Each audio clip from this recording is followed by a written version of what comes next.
భూమి మోడర్న్ సైన్స్కి సంబంధించినంత వరకు ఇది కేవలం మానవ జీవనానికి అనువుగా ఉన్న ఒక ప్లానెట్ మాత్రమే. కానీ ఓర్మికి ప్రతీకగా పరివడిల్లే ఈ భూమిని మన మహర్షులు భూమాతగా కొలిచారు. మన వేదాలు ఇంకా పురాణాల్లో ఈ భూమి యొక్క ప్రస్తావన చాలా విశేషమైనది. ఈ భూమిపై జరిగే ఎన్నో మార్పులను మన పురాణాల్లో ముందే ప్రస్తావించారు.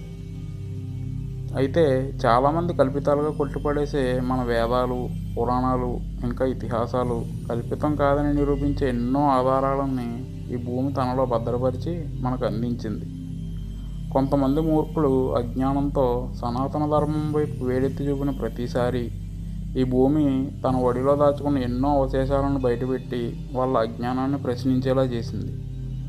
ఇంకా మన పురాణాల్లోకి చూస్తే అసలు ఈ భూమి మీద మానవ మనుగడ ఎలా మొదలైంది, వారు ఎలా వృద్ధి చెందారు, ఇలా ప్రతి విషయం కూడా ఎంతో స్పష్టంగా మన పురాణంలో ప్రస్తావించబడింది. ఇంకా మనకు తెలియని ఎన్నో విషయాలు ఉన్నాయి. మన పురాణాల ప్రకారం ఎన్నో కల్పాల నుండి ఇప్పటికీ జీవించి ఉన్న ఒక మహాపురుషుడు ఈ ధరణిపై దర్శించిన ఒక విషయం గురించి మీకు చెబుతా. ఇంకెందుకు ఆలస్యం, తెలుసుకుందాం పదండి.